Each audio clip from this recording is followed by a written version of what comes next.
Hello tout le monde, j'espère que vous allez bien. Aujourd'hui on se retrouve pour une nouvelle vidéo où je vais vous présenter 4 livres que j'ai lus dernièrement. Donc ça sera le point lecture numéro 3 de ma chaîne.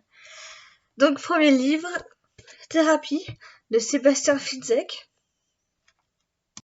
Donc ça part sur une jeune fille, Joyce, la fille du célèbre psychiatre berlinois, Victor Larenz, qui est atteinte d'une maladie dont aucun médecin n'arrive à diagnostiquer.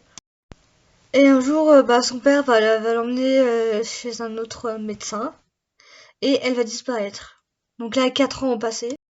Et Lorenz, le père de la fille, et il est toujours sans nouvelles de sa fille. Voilà. Et puis un jour, il y a une romancière, une inconnue, une romancière qui vient taper à sa porte, donc qui se nomme Anna Spiegel. Et cette dernière est persuadée qu'elle est malade. Elle a une forme rare de schizophrénie.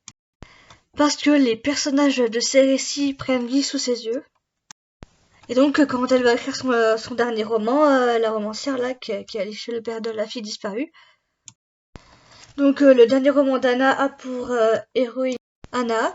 Donc, c'est une fillette qui souffre d'un mal étrange et qui s'évanouit sans laisser de traces.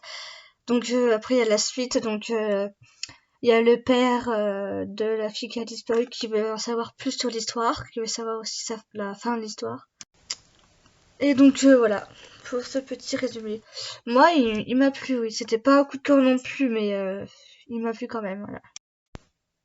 Et je me suis un peu reconnue dedans, la place du personnage de Anna Spiegel, du fait de sa maladie. Deuxième roman. Donc celui-là, c'est Cro-Blanc de Jack London. C'est un des livres que je devais lire pour le challenge que j'ai fait avec Katarzyna de la chaîne Livre et Sac à dos. Donc voilà, je l'ai terminé. Il me reste plus qu'un livre à lire et j'aurais terminé le challenge, bon, qui aurait dû être terminé depuis longtemps déjà. Donc c'est Cro-Blanc, voilà. Donc c'est un Cro-Blanc, c'est un chien Miam-Milou. Donc au départ, il va vivre avec sa mère, ses frères, ses sœurs. Et puis après, excusez-moi pour ce petit bug. Donc après, Cro-Blanc et sa mère vont être capturés par des Indiens et ils vont être tous les deux séparés.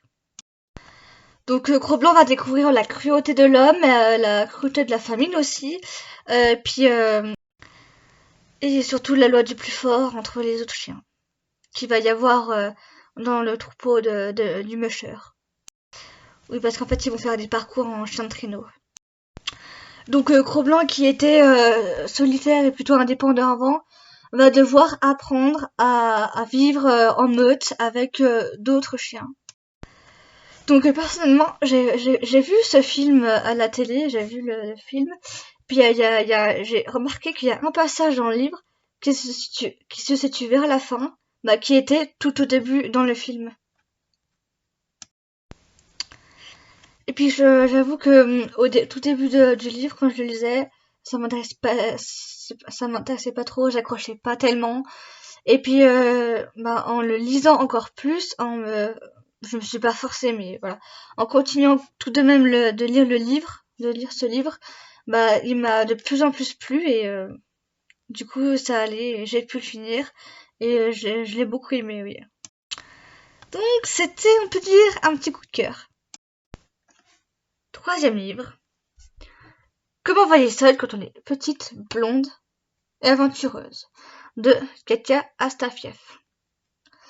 Donc c'est un livre où une femme va faire un voyage, elle va voyager dans plusieurs pays du monde, plusieurs continents comme par exemple l'Inde, la Chine, les États-Unis, plein de pays comme ça.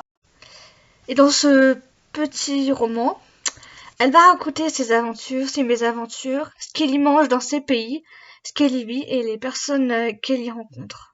Donc ce roman, j'ai plutôt bien aimé. Parce que il m'a fait voyager, voilà. En fait, j'ai eu l'impression de voyager avec elle. Donc oui, c'était un beau roman, je vous le conseille. Quatrième et dernier roman de ce point lecture numéro 3. Le monde englouti. Donc ça, c'est il me semble, le 4e tome de la saga Le Royaume de Wolfhaven. Donc voilà, de Kate Furzitt. Donc en fait, dans ces 5 tomes, il y en a 5 en tout, et ben il y a 4 enfants. On parle de 4 enfants qui sont liés par une même quête, attraper les 4 créatures légendaires pour libérer le château de Wolfhaven, qui est leur château, bien évidemment. Et donc, dans ce 4e tome, nous allons suivre Quinn, Sébastien, Eleanor et Tom pour qu'ils puissent capturer la 4e créature de légende dont ils ont besoin pour sauver le château de Wolfhaven, qui est un dragon. Et puis dans ce tome, il ne leur manque plus qu'un équai de serpents de mer. Donc voilà. Il y a un pêcheur qui leur apprend que ces monstres indomptables vivent dans un royaume englouti contrôlé par Jita, une puissante sorcière. Donc Jita, c'est celle qui a pu gouverner le monde avec sa magie, quoi. C'est elle qui contrôle les serpents de mer, c'est elle qui contrôle tout et qui fait du mal à tout le monde, quoi. Ah oui, et pourquoi j'ai mis un marque-page? Parce que malheureusement, j'ai vu que dans ce tome, il y avait une erreur. Je vais vous le dire tout de suite. En fait, là, il y a Tom qui pose une question. Donc, comment la mer a-t-elle pu noyer toute une forêt? Demande à Tom. Mais après demande à Tom, il y a un point d'interrogation. Donc, je pense que ça, c'est une erreur du... Comment ça s'appelle déjà? Je pense que c'est une erreur de l'écrivaine, de l'autrice. Bon, après, c'est vrai que les fautes dans les romans, elles sont plutôt rares, mais de voir quand même une faute de ponctuation, ça m'a un peu interrompu. Mais bon, après, c'est pas très grave, hein. Une erreur de temps en temps. Si elle n'est pas vue au moment de la publication du livre, c'est trop tard après. Mais bon, voilà, ce point lecture numéro 3 de ma chaîne est fini. Donc, n'oubliez pas de mettre un like, de vous abonner, de mettre un petit commentaire.